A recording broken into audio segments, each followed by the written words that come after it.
Hello, my grieving friends. Hi, grievers. Hi, grievers. Did that greeting surprise you? Did you think, wait, how does she know I'm a griever? Or maybe you thought, am I allowed to be grieving? Given 100% of us will experience loss multiple times in our lives, the answer to that is yes, you're allowed. But I have a question for you. In your grief, have you ever stumbled upon joy and then immediately felt guilty? I definitely did the first time I laughed out loud after my young husband died.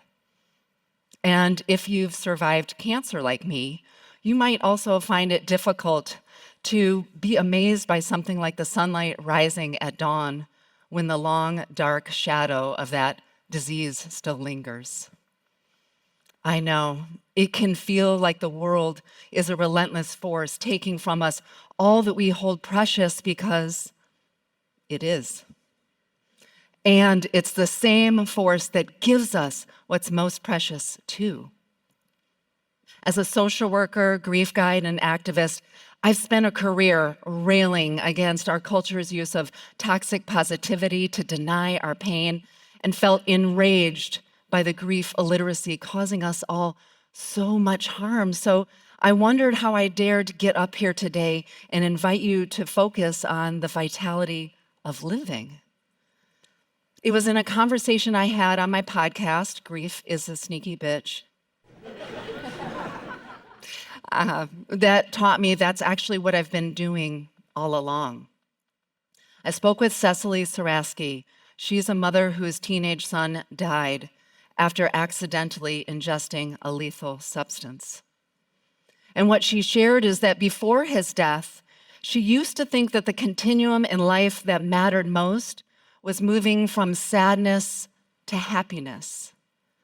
But what she discovered after the worst thing happened to her is the most important path we can take is moving from numbness to aliveness, right? Aliveness then existing on the far end of the spectrum from numbness.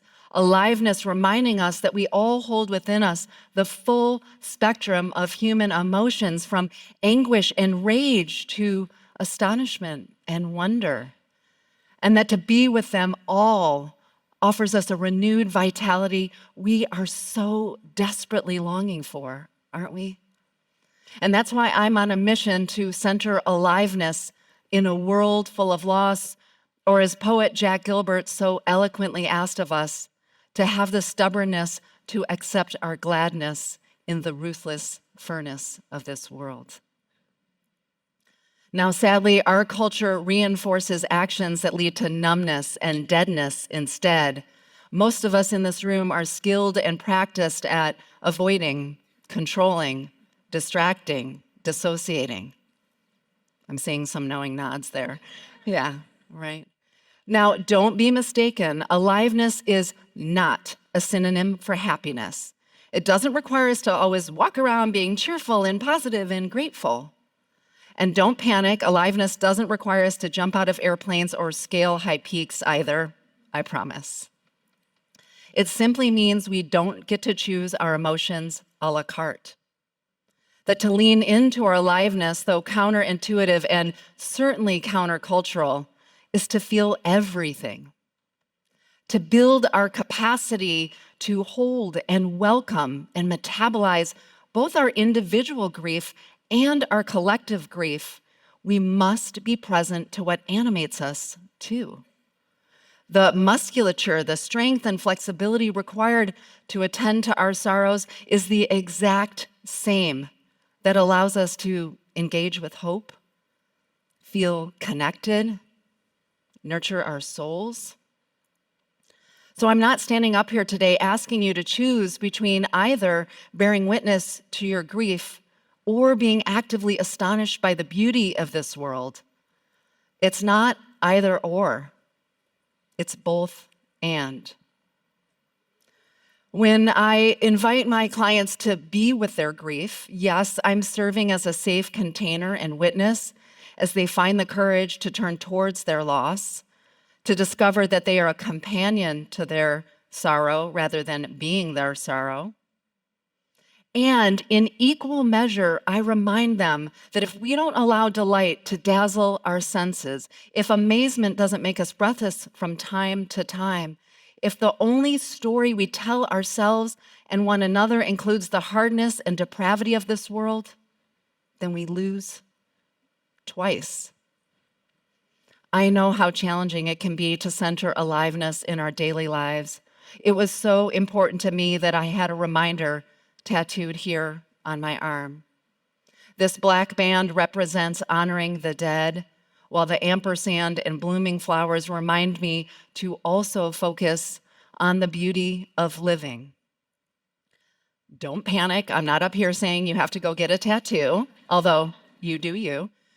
And for the skeptics among you, I want to reassure you that in recent years, researchers like Dacher Keltner at UC Berkeley have validated that to invite wonder and awe into our daily lives, even and especially when the gravity of grief is weighing us down, is good for us.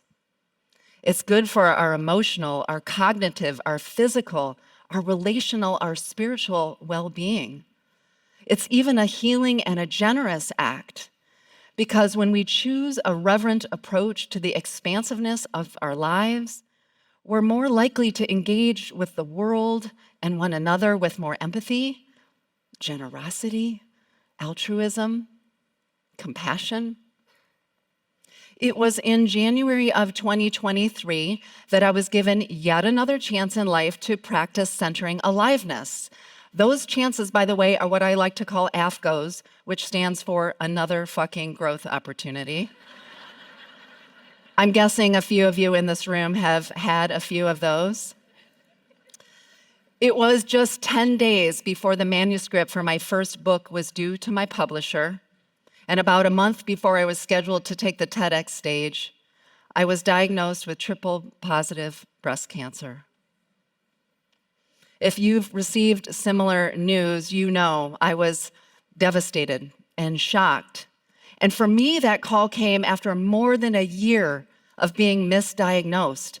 And that fact broke open a deep well of rage and pain that had been closed off, unearthing a complex grief from more than a decade ago when my husband, Eric, was also misdiagnosed and mistreated for more than a year. A year of absolute torturous hell when he changed as a father, as a husband, as a person. A year that we had to compress into just 2.5 weeks between receiving his call that confirmed it had been a grapefruit-sized brain tumor all along to him dying in my arms at the age of 44. So yeah, my diagnosis was an AFGO, big time. And it was a reminder of how much new grief triggers old grief. I knew immediately that I would need to give myself permission to lean into the rage and the sorrow and the grief. I did. And that I would need to practice my joy detective skills too, to let it all happen, the terror and the beauty, as Rilke said. But as I faced a frightening and uncertain future, one that would include the pain and agony of surgeries, chemotherapy, radiation, immunotherapy, honestly, I questioned my ability to be in search of delight and where could I possibly find beauty in this world.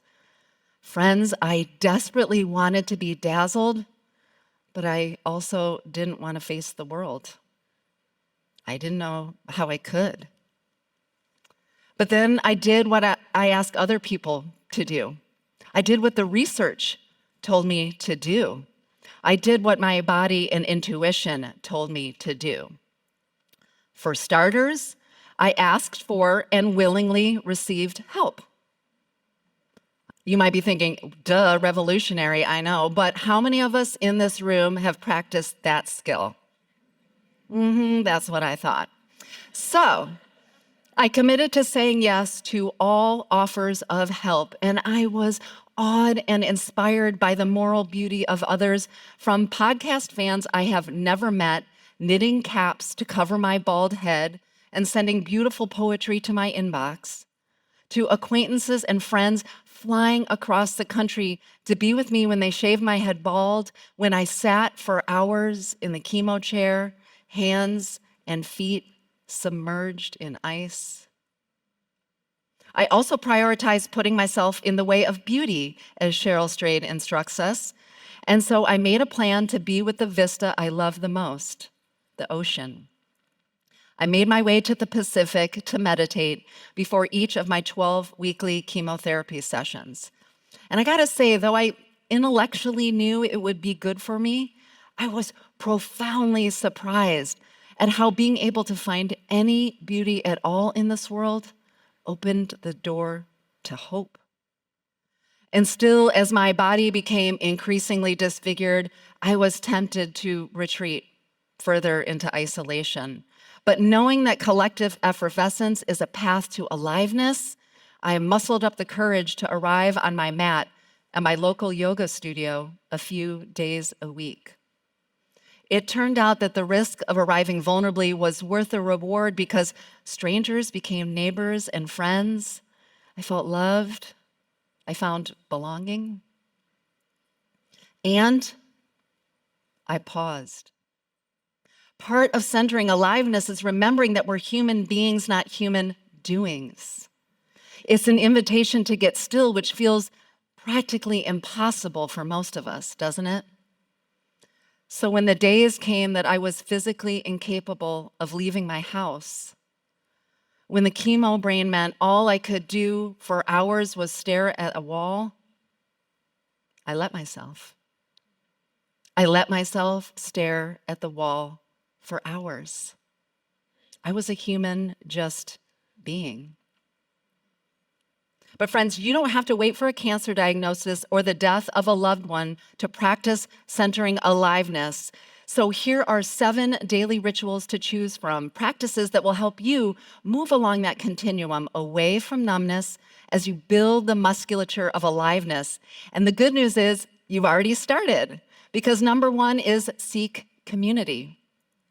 One of the best ways to soften the hard edges of our hearts is to gather in sacred communities like this one, to be present to the sweet delight of feeling held and heard and celebrated. Number 2, bring intention to your attention. Mindfulness helps us get better at differentiating the story we're telling ourselves from what's actually happening in this moment, which might just include a state of ease or maybe even a feeling of joy. Number 3, take beauty or wonder walks. Be on the hunt for beauty in a variety of forms, and don't forget that you might be discovering beauty that's fallen to the ground, or that includes the color blue, or has rough textures. Number 4, of course, be in nature. Beyond putting our lives in perspective and reminding us of our interconnectedness, when we see things like fields lay fallow, we're reminded that rest is a part of being alive too. Number 5, become an amateur photographer. Be on the lookout for images that inspire you, that touch your heart, that expand your mind. Snap a pic or take a video and make sure to share it with somebody else so they get to experience awe too. In fact, number 6 is deliver delight to others in a variety of form. That might take the form of giving a specific compliment to a stranger or a friend, or you could join me in my weekly practice of delivering flowers to a stranger. As Maya Angelou invited us, be a rainbow in somebody else's cloud. And number 7, finally, tell yourself a story of aliveness. Remember that words make worlds. So find a set of grounding words to orient you to the sacredness of this life each day. I'd like to close by offering you the story I tell myself every morning, and I'm going to invite you to repeat after me. Okay? May I see love. May I feel love. May I radiate love. May I receive love. Thank you.